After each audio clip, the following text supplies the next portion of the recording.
mi fudaki taw hajoni mi hulani jaw bepi mi warani bone hajoni mi halani bone mi fudaki taw nene mi soklani jam bade be soklani jam mi warata.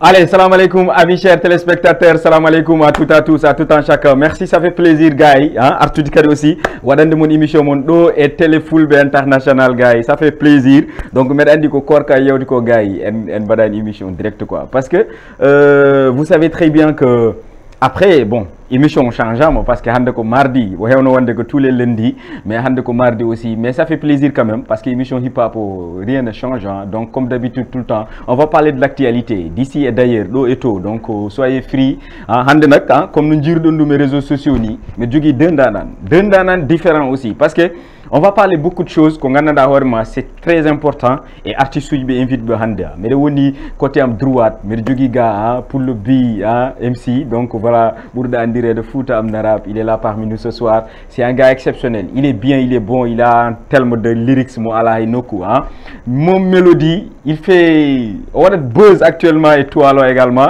et on va parler par rapport à carrière moi on va parler beaucoup de choses également il répond sous le nom de mon mélodie hein salam alaikum. Salam mon frère. Tout se passe bien?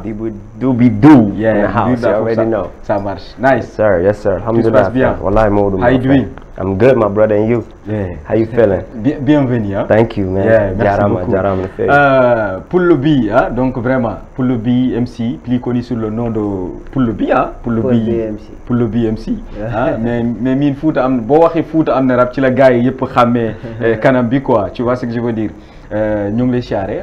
ñu ngi lay delloo siyaar bu baax a baax. waaw booy taawoon nga moo tax ma wax ak yow olof dama. non ren bàyyi xaal du pulaar ni. noo ko bëggee gars noo ko bëggee parce que am na lu tax ma wax la loolu. parce que c'est important aussi ñu signaler loolu. nu nguur da. yettere Allah. tout se passe bien. alhamdulillah non mais haysa wiyan kam kalden pulaar parce que accourdement o sa haali kam kalden pulaar parce que ça se parle déjà haali déjà. et surtout le couleur verto. à l'époque aynaɓe to jiiɗa gaynaako fof. Hein? Ayna tu jiɗa gayna ko machallah en hursini ko couleur verte parce que huɗo ko verte je pense hein et philosophie am tan pourquoi ɓe kursini couleur verte quoi tawno verte kam ko jam tan et ko l'islam aussi man tay donc voilà comme que nous sommes la voix du peuple aussi min jaxara koy jam exactement lay sogo tan verto men gardena dum jojo quoi ouais exactement ouais en tout cas amis chers téléspectateurs donc bienvenue ça fait vraiment un moment donc en badani direct mais aujourd'hui on va parler beaucoup de choses concernant deux carrières artistes soudi pourquoi je vous dis c'est artiste soudi what be un peu différent. Lui, il est grandi au-delà et foot, au-delà la même chose que Boy Town, que Dobe Mouni. Donc, il y a une fierté, habana de Demgangal et rapoude et Demgangal. Et ça parle beaucoup de choses, quoi. Parle-nous de toi, mon mélodie. Tu viens d'où, Holy Anne? Tout récemment, et Leuru Korko et Johnny, Yimbebe Mbaktema Hakil, quoi, mais à travers les sketchs de Mbaktadi, Yimbebe Mbadman est reconnu. Mais évidemment aussi qu'artiste, rappeur. Parle-nous de toi, ça doit être présenté vraiment, on nous présente tout vraiment. Ok, bismillah, min comme Idro Salmina DJ Doobie-doo. Yeah. Et bobe Radio Téléfoulbe RTF. Vraiment que plaisir mode on est aussi que vraiment que plaisir mode veltare rek. C'est partagé. Min ko Mohamed Ndiaye Mirem. Mohamed Ndiaye. From Madina Ndiaye. Adani Madina Ndiaye. Madina Ndiaye bien sûr. Boro Thierno Hamdou Rabbi Ndiaye. Thierno Hamdou Rabbi Ndiaye ko tanam. Ndeysaan. Mais indi artiste ne ko Mo Melody. Mo Melody. On puɗɗorto mini. Yetti grandi où to Mo min jibinami ko Libi. Libi. Nenam ko Marocain. Babam jeya ko Madina Ndiaye ɓe. mawnum ko États-Unis comme rappeur chanteur joni acteur aussi acteur mais musique o kañum puɗɗimi kañum addi kam ha to gonmi ɗo e ha yettade acting o e fof dal musique o nannuma e milieu cinéma en fait oui c'est grâce à musique o ɓe kettinma pour widema eyyi ɗum noon hokkam oɗon opportunité oui exactement depuis combien de temps aɗani milieu hip hop o hip hop o guila 2008 hein 2007 2008 ɓe tesko min Mauritanie aussi je pense Mauritanie ɓe jogui toon koreji aussi par ce que babiraɓe men hewɓe e taniraɓe hewɓe toon mi woni toon seeɗa moi si je me trompe pas m'a dit croiser des fois concert uji no woodi en Mauritanie no woodi way ɓe jogui toon koreji machallah vraiment exactement depuis 2008 aɗani milieu hip hop o également et puis aɗa waɗa carrière solo mais depuis ton début ton carrière solo mais aɗani nden tan ko min nanno texte uji tan min fijirde tan wonno quoi yidde nde rek passion affaire de cukalon kon wonno ko ɗum rek wonno quoi vraiment après yeehi ha ɓooyi kadi gonmi hen ɓeɗe ɓeydo hen wonde sérieux par ce que début o ko ni tan fijirde tan wonno yidde nde tan wonno quoi exactement début o ko fijirde wonno quoi après carrière o naati professionnalisme fuɗɗi naati ɗum ko après ari par ce que waɗi duuɓi kewɗi ko mi fijanno hen tan e suudam gonanno mbiɗa enregistre hooram e logiciel uji mayɗi Audacity en micro am e suuɗam ni tan mbeɗa ƴetta bituji tan mbeɗa winda hen on saaha ko Lil Wayne en ɓen min keɗotno Zemel Chiki Powell ça se voit quoi Zemel Chiki Powell quoi ça se voit et on va essayer de revenir un peu par rapport pour parler de ce que tu as fait. Est-ce que tu as sorti des mixés des albums et ainsi de suite du genre pour le BMC hein, donc plus connu sur le nom de Fouta Amnara Fouta mais j'aime bien le son Fouta Amnara parce que non seulement au-delà et son ça parle de fierté d'abord. Parle-nous de pour le BMC et je vois des fois certains interviews d'après ko pammi boy town nga ɗo jibinɗa ɗo mawda anda Fouta mais la fierté gonɗo ma ha farnorade ko gonda ko l'esprit ça te vient d'où exactement énergie oɗon ça te vient d'où voilà parce que min gonani fulɓe tan e ɗemgal min fulɓe ƴiƴam donc kala komin wawi wonde aduna han aussi ko Dakar ga min mawni Dakar ga min nehi kono min jejjitani komin goni ko asli ɗi quoi min jejjitani quoi daɗi ɗi min jejjitani quoi donc voilà bi pullo so andi hoore muɗum kala no jamanu wawi yarude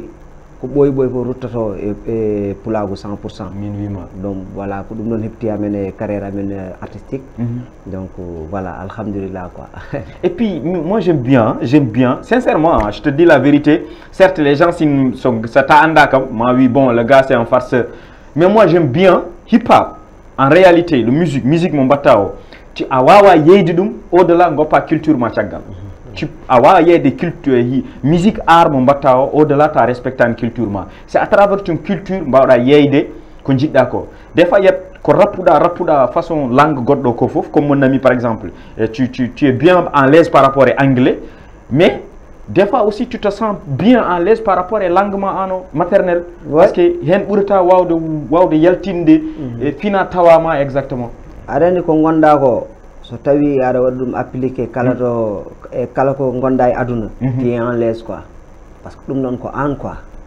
kono saɗa fotto ko ganduɗa ɗum ɗo wona an exactement tampinte seeɗa quoi donc min style o ummi koye babiraɗo goto artiste mawɗo no wiyete o wiyete ko Elage Soumaré min salminamo passage Elage Soumaré min jooɗi min mbaɗi enregistré à vers 2 heures du matin 3 heures o wi kam pourtant an hay saɗa haala wolof neɗɗo andata ka pullo quoi onon rapport uji Sénégal ɓe son jii on mbawa yaade yesso pour culture Sénégal Afrique ne yaaji ha maayi e nder culture Afrique Sénégal e nder Sénégal kadi no waɗi kindi no waɗi sérétuji no waɗi jola goto foof no waɗi no jogui culture muɗum onon goto e mon foof no wawno wonde e ko woni ko no heeɓa hen ko heɓata ko taw affaire o fadata kono on foof on mbatton ko rap wolof te onon foof onon nandi même style même style o wi kam yaltoy ɗum ɗon ar gonma conseil hande ɗum ɗo foof hande ko jiiron ko ela Soumaré waɗi ɗum quoi ndeysaan cayo cawel ngel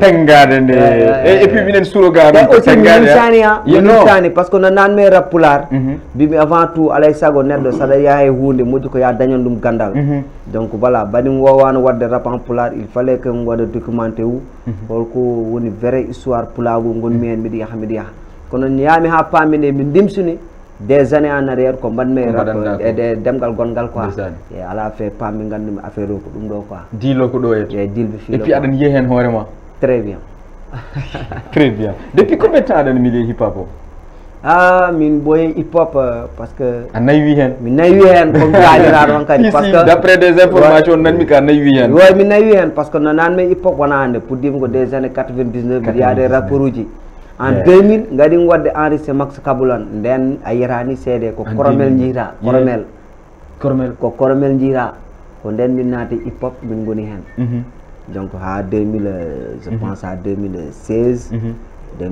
way 2016 nden style Paul BMC yari quoi donc no min mbaɗi ɗum nde kadi min nimsani komin doganno ko pendant des années emin liggo ɗum min donkimi ɗum hebde kono no min naati pulagu franchement même pas 1 an min keeɓi ɗum ɗon noon ko barke donc voilà donc koye yettanade fulɓe kadi oɗon mbiye Allah jarama on jarama koye ma keddotomi tout le temps toujours pardon kalna kam l'idée de Fouta amna rap Fouta amna rap et puis avec l'accent de Peul oɗon gonɗo heno c'est malade c'est exceptionnel c'est original toujours ko ɗon keddoɗen en quel son ko hol année wonno en même temps parce que son waɗi tour du toile hein, parce que ala to jahata e nder Afrique par exemple taw ko heddotoɓe rap pular taw consomta oɗon son quoi parce que ko fierté d'abord woni hen parce que son au delà e lyrics o fierté d'abord nen hen parce que no dañmi idée nadde rap pular darmi terrain o rap pular o mi wiyani alani rapport uji no joguino rapport uji kono jimi affaire o no yeewi seeɗa quoi keɗimi émission ngaji ga e Dakar mi nanta hen rap pular so wona télé men enen fulɓe te koye Sénégal jeyɗen mbimi donc voilà avec mon expérience il faut que mi are mi waɗa différence gadda touchement personnel mbaddumi mbimi alay saago mi waɗa touche mo ganduɗa harta e min tan goto liggonto ko leñol ngol ma wot ko nafi leñol ngol min goni hen emin miijo hamin mbi joni min mbiyata ko Fouta amna rap ko ni son o ari min liggi ɗum pendant 2 ans min liggi ɗum min mbaɗi clip vidéo emin jogui ɗum emin mofti ko ni affaire o ariri quoi exactement en tout cas amis chers téléspectateurs donc si vous amène à travers page officielle radio télévision Fulbe ou si vous amène à travers aussi canal 26 to TNT min calmini mon encore une fois ça fait plaisir partager et mon commenton de tawno ko non bay rokkude émission doole et du aussi mun nga ñu afficher kii bi numéro bi pour en cas bu faké amna ay mélomanes yi nga xamné bëgg nañ accompagner émission bi ñu am ay idées par rapport ak lu ñuy waxtané également donc soyez bienvenus di nuyu tamit sama mbokk olof yi séeréer yi maa ngi leen di béggee bu baax a baax am na benn séeréer bi ma waxoon ne nee na dañoo romb filaawu géej yi quoi muy géej waay mu def ko romb xool ko rek mu ne yii li yëpp bu nekkoon soos mburu bi fan lañ koy amee léegi géej bi moo ko jaaxal géej bi bu nekkoon soos séeréer yaa maa ngi leen di béggee bu baax a baax sama gars yi la quoi di leen siyaare bu baax a baax encore une fois donc di ñëwaat aussi actualité wax naa leen que émission bi yonata tan eɗen mbaɗa émission kalen haala hip hop kalen mais et puis on va parler de l'actualité c'est que il y a des artistes actuellement nana jaltina des projets il y a des actifs nana mbaɗa pas mal des événements aussi c'est important yimɓe souligner hen hip hop o nana so tawin ko neɗɗo mbiyammi eɗen puɗɗo jogade ko wiyete comci ko eɗen puɗɗima dañade wutte en puɗɗima dañde tuuba eɗen keddora paɗe casquette lone e ko yadata e neɗɗo complet quoi donc continuer supportude hip hop uji on a vu Cissesse la fois passée avec Authentique on a vu aussi sorti mixtape de Dognon Alliance on a vu l'album de Jamin Teki on a vu tout récemment l'album de Force Tranquille Demi Mesure il y a pas mal sorti aussi mixtape de Ngatamare de Authentique il y a énormément de choses mi wa limtude ko jejjit men fof kadi ko pamon kam également donc voilà won gondo ligne allo assalamu alaikum wa alaikum salam naka mu bro ça va bien merci tout se passe bien mbaɗa tambel yeah inde nder noddata kam jam tan machallah nodduma ɗo e Sédou Koutane Sédou Koutane yeah marhaba bismillah ma machallah mawɗo kay bismillah mi calmini mo melodi min beltima no feewi ndeysan big up goɗɗo gonɗo ɗo min calminima no feewi ndeysan min beltimo mi ñaguino tan vidéo mo makko kekeso mbo sogno dartudemo tan mi yeeɓamo mi hawrani hen ma to sino wawi wonde mi yeeɓa d'accord mo mélodie ha eyi mo melodi vidéo keso on koye télé o jiɗɗa yebde ɗum walla ko ɗum ɗo aɗa yiɗi soutenir non Yeah, donc voilà, un calmini Bikam également. Allez sur YouTube, le clip est disponible également. On va parler de ça. Directement, on va aller un clip. Comme mon mélodie avec Bowzy. Nawam ko nouveau single. Yeah, ouais. Nawam ko projet ou bien? On a projet. Allô, salam alaikum. Il y a un auditeur. Ok. Téléspectateur, pardon. Yeah. Allô? Oui, allô? Yeah, nakamu bro? Allô? Oui, allô? Yeah, nakamu? Oui, ça va entier. Nice, alhamdulillah. Indema est notre ramen? Amadou Dia. Amadou Dia? Depuis Holton? Naam. Ala ceerno Amadou wawa yaadude a waɗɗata mbabba ngor ha yetto mbaɗɗirɗa ba ƴetta goɗɗo ba très bien hein donc c'est à dire que oɗo koye projet jeeya oɗo jeeya koye projet am pour la première fois mbaɗa waɗa projet ni taw ko pulaar plupart taw projet mixtape ou album ko EP quoi EP titre 600 exactement 600 projet wi alors ƴetten audi téléspectateur o allo salamu aleykum. Maaleykum salam. Naka mu bro? Nice kay. Tout se passe bien? Ça va alhamdulillah. Boy, appelle-moi on wuli quoi. Na tan téléphone ngam sabi. Hein? Panduman wuli, appelle on na tan téléphone ngam sabi. Enan? Bimi appelle on na tan téléphone ngam sabi. Allô. Allô oui. A heɗo e téléphone on mbasa heɗade e télément quoi. Ah d'accord. Yeah, inde nder noddata men. Oh, wiyete ko Siley Hein? Gorko Tuldegal. Siley Bad. Oui, Tuldegal. Yeah, Tulde Gale ndeysan. Mi salmini Tulde Gale naɓe fof. Naka mu gain? Oui, ko weltanade mo rege kamile hein. Yeah, bismillah ma. Jokkon gollo fi ko ngandon kon danordo aussi. Merci beaucoup, ça fait plaisir man. Ko leñol fulɓe fof mbaɗɗon représenté. Vraiment. Des zones aussi mbaɗɗon haqqillaji men kadi wonɓe yeeɓa momɓe. Ndeysan. Donc ɓeydon courage ɓeyɗo gonɗo e télé kam jeeyi manan ko manan ko welani ɗum gonkay kono ko weeli mon ko mitti mon ko onon concentré sur le travail vraiment gandon ko l'avenir donc min calmini mon on kala donc min calmini seydero min rapport donc min dokkiɗi baɗɗum pullo bewɗo ndeysan d'accord bon le cousin de Abdou Basket na salmini jaajëf min calmitimomo no feewi gaani bigam Tuldegal naaɓe fof ɗo mbawi wonde walla mbiyen eɗi fuurankoɓe fof ndeysan ko Souleymane Bass bigam ndeysan merci Souleymane Souleymane Boul Daouda merci beaucoup, ça fait plaisir. On parlait tout à l'heure de Odo Son, j'ai koy projet mon ganda yaltinde. Le projet soit yaltutaw. Mais après yaltini no projet est-ce que ngarten séda par rapport et projet di mbadda. Est-ce que yaltini no projet album ou mixtape ou quelque chose comme ça? OK. Avant Odo projet. Avant Odo projet. Yeah. Arani min gila jogino inde wonde avant 2013 14 nden change mi inam matum mo melody inniddo hoorema inde quoi mais inam rap wono mo filthy men den ko on saane mbaranum enregistrer hooram e suudam no mo filthy c'est-à-dire c'est en anglais mo filthy yeah ko après ça ala argay walla menen min ganda firt awayno benno on kay ndiwara don babo yam adani on ko histoire ren jalnido seeda dum mi widara ni haalde haala peur ko la mo duttida carrière tegal mo wade wonta diwi quoi ngata ya esa gor yek no do mojjan fami watta dum mo filthy wonno ko innam tan den temps boy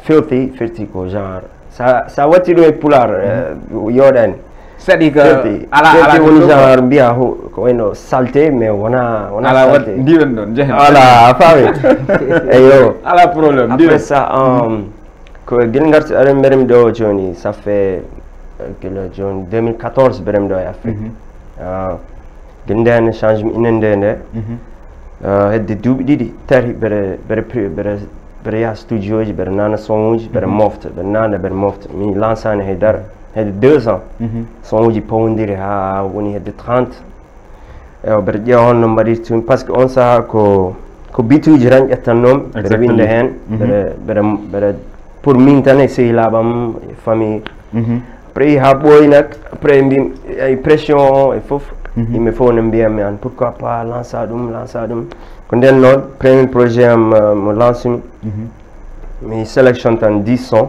mo joguinomi ɗi mi jaltiminimi comme mixtape nannumi ɗum e plateforme uji Audiomack, SoundCloud on projet wiyatno ko Miracles on kadi toujours jikko américaine wonema on kadi ko fof ko anglais presque so waɗi pular ko quelques mots et puis oɗon projet c'était disponible sur les plateformes en moment ouais Audiomack SoundCloud YouTube ha ɓooyi guittumi ɗum YouTube on Miracles wiyete 10 son après ça ha ɓooyi seeɗa ɓen 1 an fawi hen kadi ƴettimi son jam goɗɗi kadi mo joguinomi jaltimi mixtape goɗɗo kadi 10 son aussi on wiyete ko Throw Weight for the Weight exactement on ko anglais kadi so waɗi pular walla olof ko seeɗa quelques mots uji quelques punchline uji tan phrase uji tan ko ɗum après ça Allah waɗi jokkanimi e yero en fata en après mi jeeyi tourné Fouta nden noon gandumi ko il faut mi waɗa hen pular quoi et puis donc la cinéma o jouit heewi par rapport e carrière pular quoi surtout tourné Fouta o surtout grand Yero eɗen calminamo de passage big up shout out Yero Sow ko grand moƴƴo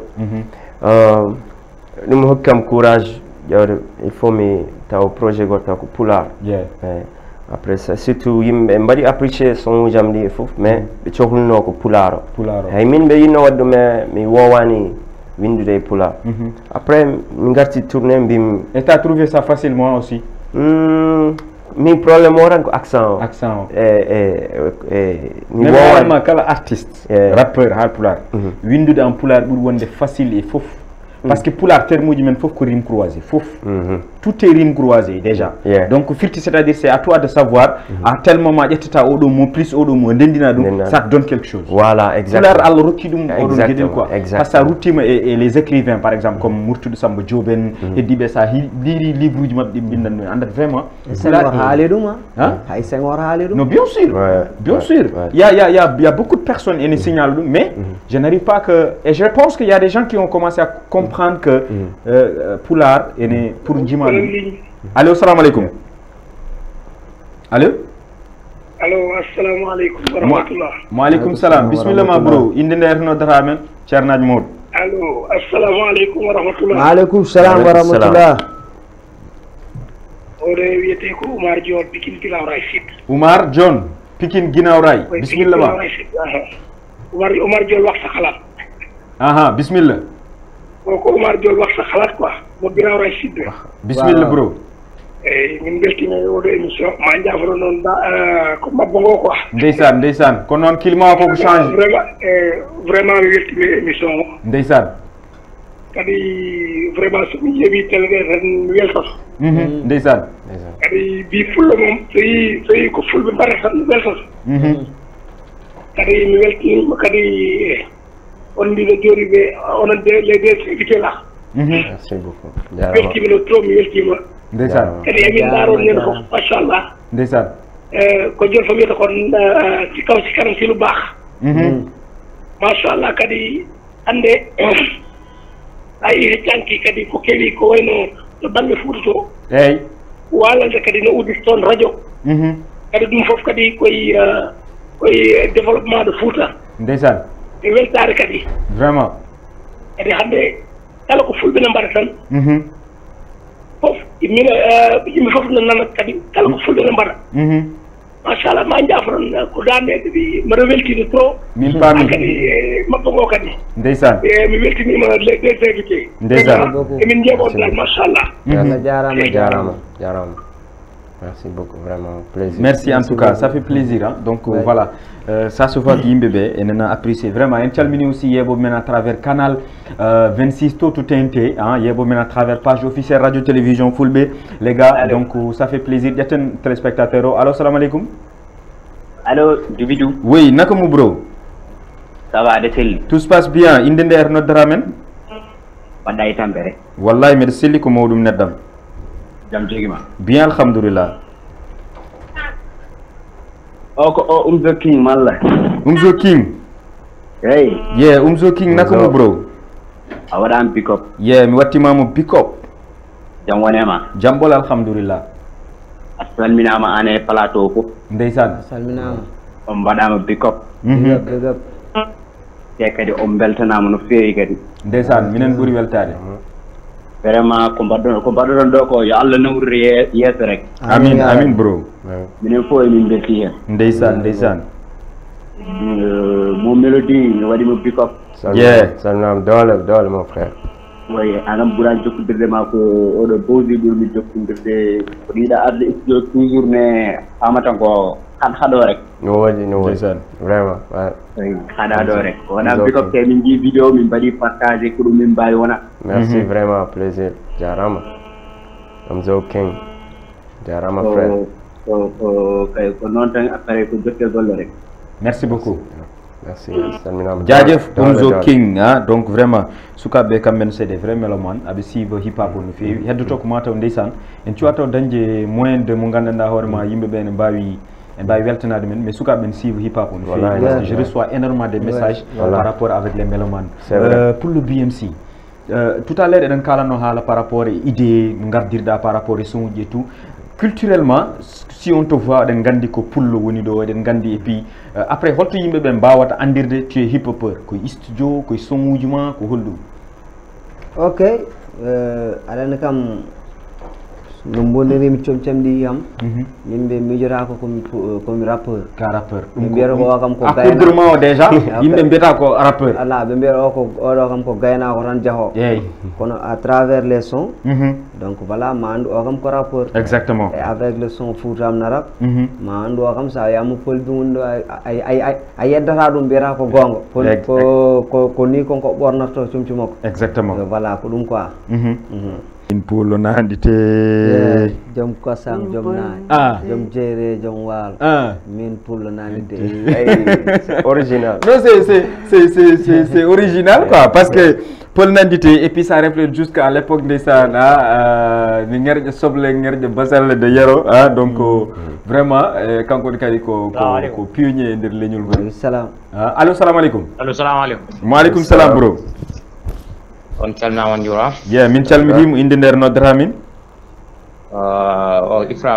Ifra Ba depuis Holton jaar tulde gal noddama ɗo e Ben Brak tulde gale depuis Ben Brak min calmini tulde gal naɓe fof aussi calmini dendagal plateau fof ndeysan calminama kadi aussi mi weltanima on ha woni gonga ndeysan minen ɓuri weltade neddam kadi machallah ɗum ɗo moom ko fierté fulɓe ndeysan Yola tan jaga sen fulbe ala dum ni taw c'est bizarre c'est bizarre nenam dum do envoyer comme message ko wi kam meden do jodi be concentré mom melu mom ko wadde mo bigo kam koy fuuda am narab salminama dole mon frère salminama mom melu di an njian mam koy théâtre après nan men dara pour ga njami YouTube ndumi mom melody affaire ari eydi kam leerde ka rapport no wadi billahi wallahi jimi vidéo ji ma e fof kon machallah jarama on frère ñaagaade rek nde Allah yaren tum yeeso kadi onon vraiment hormon weeɓani quoi par ce que kon haɓantoɓe leñol ngol onon ngoni fof dal ndeysan kadi dubidu kadi machallah kadi ko neɗɗo kaɓaniɗo rap quoi par ce que fof kanko waddata hen kanko ɗum nin tamo yaha mo yiilo mo adda vraiment kadi ko noon rek ça fait plaisir ko ñaagaade Allah tan nde Allah yarin tum yeeso kadi amin jokka golle rek amin jokka golle rek ɓeyda tinnaari quoi amin en calmini galle o fof en calmini kadi hono baba Ali Malal Diallo ko ɗum ɗo fof koye junngo makko rewi quoi ɗum kanko e Ablaye makko kadi dendagal personnel radio fof salminama juurama vraiment machallah ma esa kam moom pulaagu itti yeeso quoi min wima yeeso waɗi hinere yeeso quoi pulaagu daƴi hangari quoi yeeso waɗi hinere ko hunde welde ɗum noon salmini on juuri moon ndeysan gongol ne renda quoi am salmini on merci beaucoup ça fait plaisir salmini grand frère am jaltuɗo ɗon o Siley Abou Bass Siley Abou ndeysan salminimo de passage salminimo no feewi ndeysan merci beaucoup ça fait plaisir merci ngone beltima no feewi beltima merci respect ndeysan pour le bon kosam dom nayi et puis ko ƴiyal c'est la culture et puis ça parle de déjà oɗo son jeeya koye album o déjà n'est-ce pas oui son jeeya koye album he ouais ko album 10 titres donc presque ko heddi hen ko hewani exactement ouais min dañi yakar yaltat joni inchallah allo wimo allo assalamu aleykum maaleykum salam radio télé fulɓe directé min beltima minen ɓuuri weltade baboyam sagataɓe fulɓe selluɓe sembuɓe seniɓe gonɗoɓe nurɗuɓe ndeysan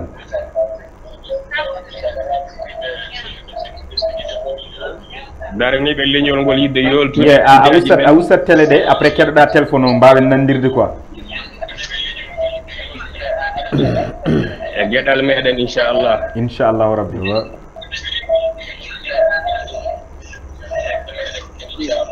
ɗum noon ko salminde on tan e weltanade on o wiyede on kadi wiyetake jokken golle mbiyete ko jokken golle onon e haalde minen e heɗade inchallah ndeysan jarama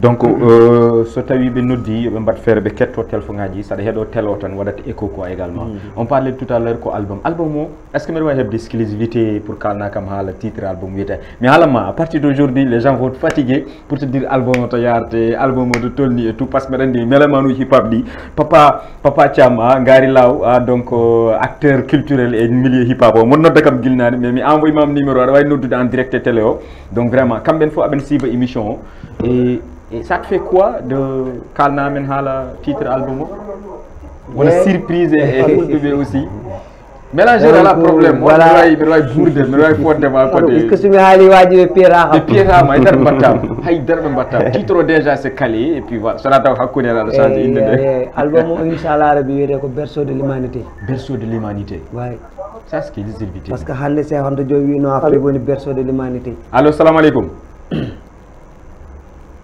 woccitima vas-y berceau de l'humanité parce que Afrique hande sono haale aduna welata nande kono so aduna wuuri hande ko Afrique quoi parce que gueɗe hewde ko ga Afrique ummi effectivement kala ko miijiɗa e banggue ɗe foof nane Afrique et donc voilà je suis africain je suis sénégalais c'est normal que album mum allo salamu aleykum allo oui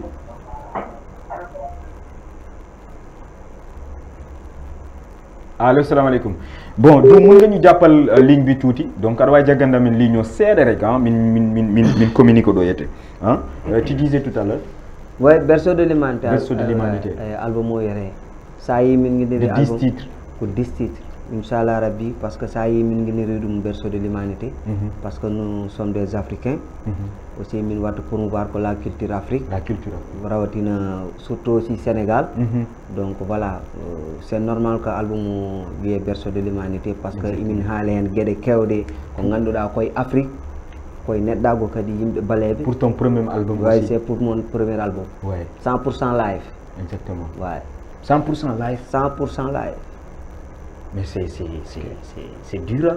Ouais, c'est tellement dur. C'est du boulot derrière. Ko kalisa. Instrument il faut qu'on live. Et puis est-ce que tu sais aussi que non bawda hande les festivals internationaux et be jiltok les albums en live hein? Ouais. Sur les réseaux sociaux on a réclame les albums en live. Hande aujourd'hui on donne exemple avec Daraji Family. Pourquoi Daraji ne fait pas beaucoup de moquettes ou de singles comme ça tout le temps c'est des lives c'est parce que c'est pas mi business au holdum ko kalis parce que ça jetti joni musicien goto pour jouement instrument ko famde fof so tawi ko gaay Dakar e banlieue ma hokku dum 20 000 wala 25 000 instrument fof goto et puis Paul Nandité son Paul Nandité odo il y a beaucoup de mélodies tu te comme automatiquement tu as famat odo des trucs là c'est pas des jeux quoi c'est original c'est original ouais pour liggéey woni ko mbiyanmi ko souvent yimɓe ne jiima tout le temps te dañata impact mo ganduɗa no fonno wadde y a pas de sens exactement jooɗɗa mbasa heñade liggoɗa ko ganduɗa so yalti yimɓe ne ganda o kat fijani woni koye liggade par ce que nalenke pour mbaɗa avancé wona yimɓe tahar nawanma mbaɗa avancé kano hullirta ko ganduɗa ma tak mbaɗa avancé way exactement noon affaire o yaari quoi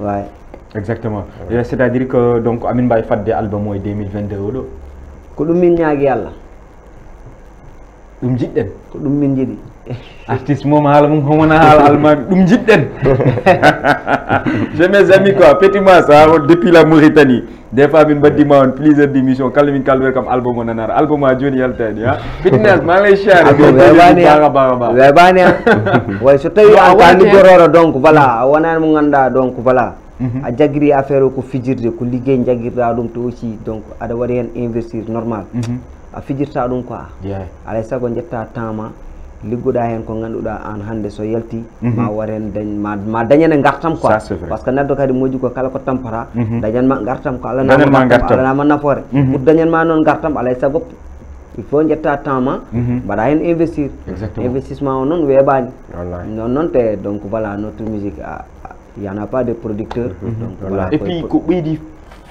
paralyse de musique o foof manquement de producteur uji n jayi tout on fait ça pour enen tan ɓannata koye men fof quoi ala hena min fof komin waɗata fof komin waɗata ko kalisama oɗo vidéo mo jeeyata jahoɗo presque waɗi hen presque 400 000 poussière 400 000 poussière Foutam Narab 600 000 mbanmi hen pour les déplacements les figurants et tout il faut que tu payes et puis pourtant eɗen jogui wawɓe joguiɓe hattanɓe ɓe guitta des millions ɓe mbima nda liggoro et puis après soɓe paami quoi soɓe paami est ce que aɗa andi le probléme ane finance de neɗɗo c'est facile mais de comprendre ton idée d'abord c'est important parce que aujourd'hui pamɗo wonde album mo gonɗa yaltinɗo en live so waɗi hen haalisaji makko omo andi kanko promoteur omo andi d'ici 2 ans 3 ans o yaltinat ko ɓuuri ɗum ɗon donc o parat pour wadde ma haalis o mais ko yarlitiɓe waɗoɓe musique men joguiɗo noon probléme aujourd'hui avec tout le talent gonɗo e ma o donc pour wawde wadde hen haalis muɗum min pour min sattani quoi par ce que sa yi ɗum ɗon sadi seeɗa ko rap pular eɗen jogui artiste uji kono en ngala des acteurs culturels rap pular ko ɗum woni il y a des artistes mais il y a pas d'acteurs culturels way par ce que ko yeeto artiste ko les acteurs culturels kamɓe dañata la connaissance e yimɓe ɓe ganduɗa Allah no hokkiɓe eɓe jiiɗi pulagu eɓe jiiɗi leñolngol ɓamto fa yeeso ɓen noon so ngala hen ko ɓen mbawata tan ma jokkodirɗe ɓeɗon yimɓe ɓen mbawi jogade carnet d'adresse ɓen noon so ngala noon nalankoɓe fulɓe ko fate rap tampat seeɗa quoi ko ɗum woni probléme rap pular c'est vrai c'est vrai wona tout mais ko carnet d'adresse o manqueɗen non addoyoɓe projet jamais on te présente une personne dans le rap pular on te dit que le gars là c'est un producteur en pular ou bien c'est un acteur culturel en pular on te dit que c'est un rappeur hay beatmaker moƴƴo ɓe mbiyata non hay beatmaker moƴƴo ni ko ɓe mbiyatama donc il est le temps waji ɓe pewnita par ce que rap pular ɓe ganda min vision mo jimi hen o soɓe ganduno ɗum non alay saago waji ɓe mbaɗat un peu pas en arrière jotto dara affaire o créé de cercle mo ganduɗa ne wawi boostude rokkanuji min ko ɗum nayi kom mbanmi festival Foutam Narab première édition waɗi ɗum de yimɓe faami j'étais très content de jiimi ɗum de way on a tout fait pour uniquement le spectacle yo jogo inde quoi ayi yimɓe ne kalani wiye pulbi konko watta rap en pular ɓe paamani quoi ko systéme de communication gonmi wadde album mum presque son uji fof ko pular kono ɗiɗo son uji jaltinanmi en wolof miɗo jille hen pular wonko yahata Foutam Narab hande sum waɗino ɗum 100% en pular ɓe jawarako ɗum ko ƴeela wona ko ganduɗa yimɓe jooɗi tan ligguey ɗum ni noon komin ɓadɓe ɗum analysé hamin jogui résultat e junggo amen min puɗɗi wadde appliqué lyrics o c'est en wolof mais le tempo accent ça nani ɗum c'est ça parle de peul exactement mon mélodie holko woni projet ji ma à l'avant actuellement holko à part projet oɗo je pense que wonko gonɗa e dow mum Après, tu vois, on va essayer de revenir un peu par rapport au milieu cinéma on a nature d'ailleurs. C'est quoi Ok. Min joni projet odo podo yaltude ko tardi seeda tan. Ipi mbiyatmami on wire ko Bojji Hanki. Bojji Hanki. Allahu Akbar. Bojji Hanki. Mais comme parce que Hanki ñangino. Ouais. Ñangino. On vient de loin. Ouais. Ñangino. Puis mi mijiran mbimi pas sonji mi ƴeew sonji no jarni e ne woni sombre seeɗa quoi. Woni ne ñiɓɓiɗi seeɗa.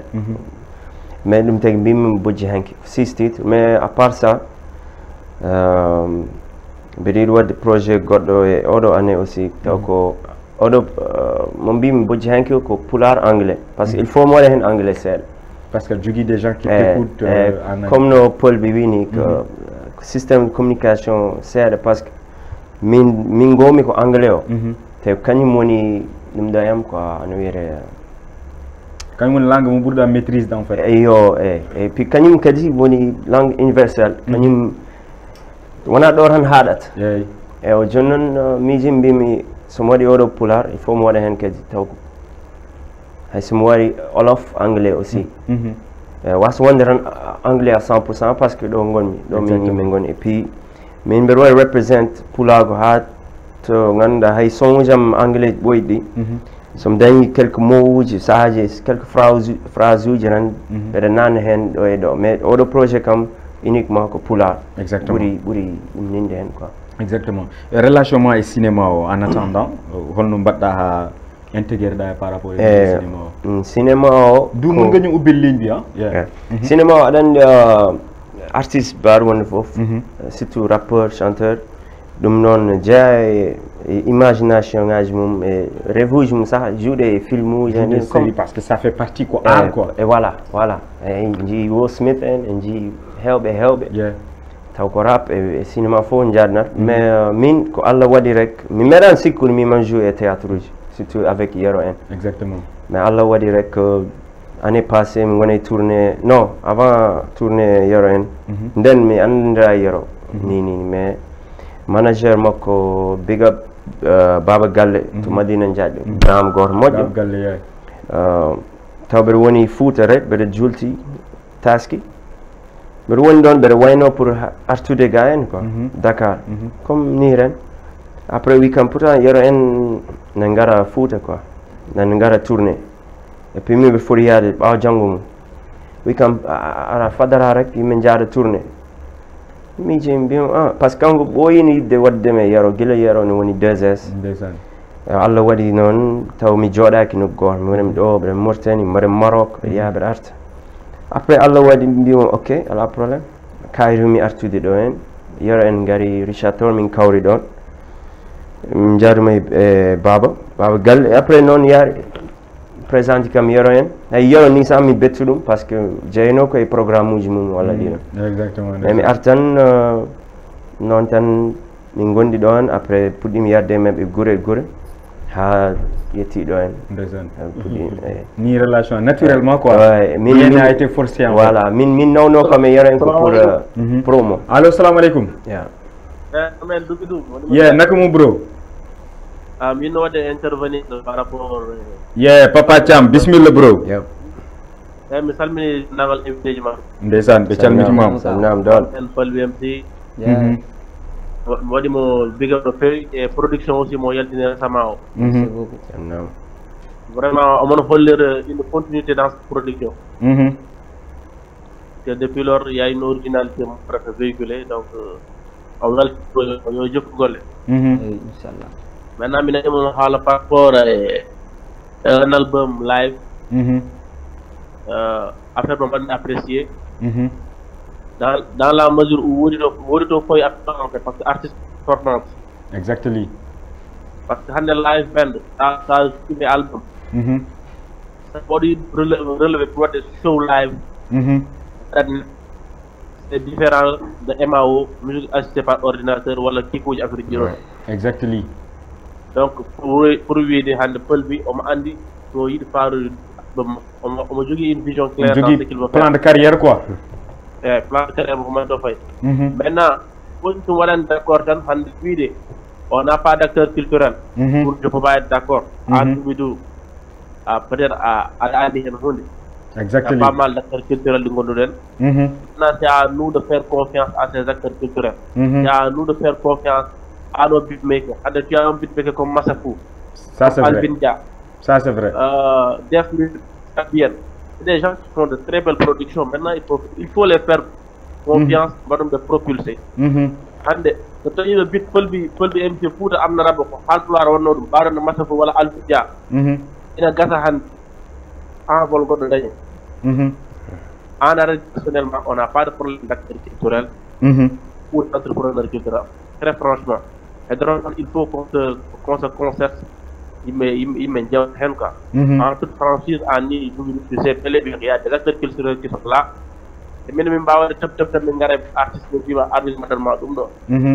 mais quand tu dis qu'on n'a pas d'acteurs culturels, pour nous c'est un faux débat. Maintenant, affaire Godo Hande, m'amène peu musiquement Hande, dans notre monde, en franchise, là où parce que on a beaucoup plus de chance d'aller à l'international que le Napoli. Je m'explique. Dans la sous-région, on parle beaucoup plus le Poulard que le Wolof. Le Poulard, la deuxième langue parlée en Afrique, on a quelque quoi. Pays à banlieue, ça va être Arfesta. Le Poulard, mais c'est la langue Poulard, elle pas exactement. Elle a eu 1000 chances d'exceller. Il nous faut une bonne organisation. Ken sarandir kalden gonga. Ken sarandir ken mawni kinibe dum non fuf nan hen. Right. Maria ko kongudi so tay wodi wo ngacci hen. Exactly. Yalla yalla wade sutra polbi. Yeah bro. Merci beaucoup papa. Merci beaucoup. Merci papa Cham. Dida album ma pagarama Allah hukuma amin amin ya rabbi amin. Jajef mamen. Jajef papa. Jajef papa Cham. Donc voilà, c'est l'acteur culturel aussi quand on me parle nom Halm Djonjono. Je suis d'accord avec lui d'une côté hein. Je suis parfaitement d'accord avec lui et je suis d'accord avec toi parce que je suis d'accord avec toi au côté mo kaldirta hala on n'a pas des acteurs culturels parce que acteur culturel garo 8 mois ar projet neni jaha lijiti projet arade minma il y a des gens aussi padat ko ha acteur culturel so halama padat ko ha gaddene dum do mais les gens comme lui par exemple et wodbe limtarbe il y a Mahas il y a Jibril Galsen il y a pas mal de gens que je connais que c'est des acteurs culturels be ngona rappeur wi be ngona big maker wi mais c'est des acteurs culturels to culture woni fo aben don mais est-ce que do jogde mabbe relation ko dum woni problème parce que aldana de relation bita ko neddo woday je n'ai pas compris là je parle. So wiyama en dañan des acteurs culturels eɗen jogui des acteurs kono min Paul BMC personnellement min mi yani taw yo laaɓe koye mabɓe ka ɓe nafi rap pular yimɓe no kaldo gongo quoi aduna o hande waɗi dépassé aɗa liggo en tant goto self men no ɗum hankkadi ko konate aduna wala sigi yimɓe mbaɗa structuré o daña calendrier ganda ko ɗo gummi ko ɗo payi kamɓe les acteurs culturels goto fof ko banggue muɗum woni y a pas de liggéey a yiyani mabɓe liggéey collectif quoi liggéey mo ganda min wawi wiide kam ko ɓe goni les acteurs culturels rap pular hande so tawno rap pular ne waɗi des acteurs culturels l' association Fouta Pular hip hop gonɗo ga e Dakar o no woti membre aji goni hen ha joni wawa dirtude acteur culturel ça alama ko jom gandal non e be dilla mana non attends ko joni be puddi dum joni be non y avait des moments ko hende yami joni kambe gummitimo aussi min ko hende yami kono ko poddiral wonno hoto waji be ngoni sont des acteurs culturels be garbe liggo right association wana rappeur en dawat dum yes parce que rappeur fo jogi carrière mum right mais kono kambe be ngona rappeur kono des acteurs culturels ko gandal mabbe mi jogi be garbe bad exploit affaire o ya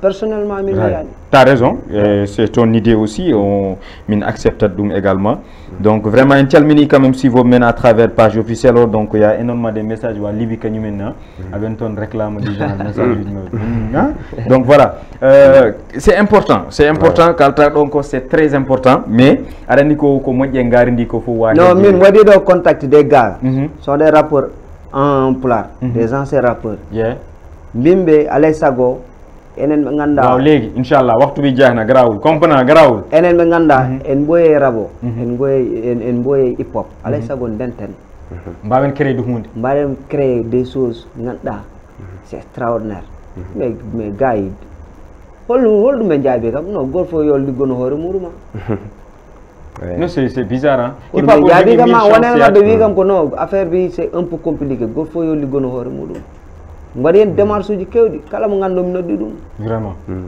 kono rindinde ɓe donc c'est un peu compliqué c'est un peu compliqué ko hippo peur way non quoi mais en tout cas quand même amis chers téléspectateurs d'abord c'est important non ɓe paman taw tan ñande ɓe paami ɓe dentat force ah bon boy ɓe paman taw tan kono ñande ɓe paami ɓe dentat force rentuɓe fof ko famɓe kon wey waxtuji gasi ya laaɓi quoi 3 minutes kedderden donc mot de la fin yettere e julde rasulullahi addi min ɗo tan ko fewnude kono wona bonnude kala komin haali ɗo ko ganduɗa rewan lawol imin namɗo yaafuyo merci beaucoup en tout cas ça fait plaisir en calmini le mélangeur Mood création Mood création dari ɗo pelliɗo quoi min jiitodiri e par téléphone quoi également ouais gonga ay yo on a beaucoup d'amis ko woni manager am en ce moment exactement mais ko jolfo ndeysaan konko waɗi engagé Modou ñu ngi lay bëggee donc voilà waɗen kalis makko waɗen doole makko waɗen pour hunde fof c'est même pas 6 mois no min gandodire pour liggade pour aro min liggo ensemble mais les acteurs culturels haalteɓe ɗo ɓe no Foutam nara waɗata buzz ɓe mbariide Paul BMC ɓe jiyan ɗum holtoɓe gonno ça c'est des cris de cœur way holtoɓe gonno te min donc quel que soit alpha hay sum waɗandere e rappular wonko pewnimi seeɗa so weliɓe so ɓettiɓe tadi noon merci ko dow fayi ça c'est vrai inchallah en tout cas gars yi battodiren hakkille il est en train de souligner des choses très importantes sen jokkodirani ko ɗon jareɗen koye moment ye pour jokkodirde DJ Samba l'animateur du peuple mi salminimo mot de la fin pour le bi so wona weltare vraiment Emma DJ Doubidou pour le BMC ko kam kadi vraiment gila mi suwa yiide mo beele wara mo bege no feewi ko weltare tan et puis effectivement ko haali ko won artiste mom a yira joom rak cikka ko joom yahat tan fiya son nono ko namdi ko heewi namdi kalis namdi yimɓe namdi voilà fof quoi voilà weɓani dal weɓani mais alhamdulillah quand même no wayno ko affaire o nane lawol yimɓe puɗɗima famde seeɗa donc weltare tan e radio télé fulɓe aussi invitation ko weltare ko plaisir mawɗo wonde ɗo merci beaucoup en tout cas merci amis chers téléspectateurs ça a été vraiment plaisir bandiraɓe sehilaɓe kala ko haalaɗo ko boni gande vraiment wona sago amen kala hen ko moƴƴi gande ummi koto gueno merci amis chers téléspectateurs mais bala ñu jeexal jëlal ma sama dali jëlal ma sama dali jëlal ma goro pala barke rasulullah soldat may El Bachir Choose comme d'habitude tout le temps El Bachir Choose moo fi jaar sama real bro la moo ma jox daal yi jëlal ma daal yi bàyyil za yooyu noonu tamit xam nga man du des fois daf may kii du jëlal ma daal yi barke rasulullah waxtu jeex na mais jëlal ma daal yi voilà donc voilà Jordani donc vraiment kontaan naa bu baax a baax El Bachir Choose depuis Colobane donc dem leen sama compte Instagram di ngeen fa fekk numéro bi nit ku baax la donc vraiment merci aussi My Blues merci à toutes à tous à tout un chacun on vous donne rendez-vous mardi prochain à partir de 18h avec yeneen artistes donc mardi xam naa ne dañuy def jotaay quoi waxtaan yu bëri ak acteurs culturels yi bang bang guy merci taw hajoni mi wulani jaw epi mi wadani bone hajoni mi halani bone mi fudaki taw nene mi soklani jam bade be choklani jam mi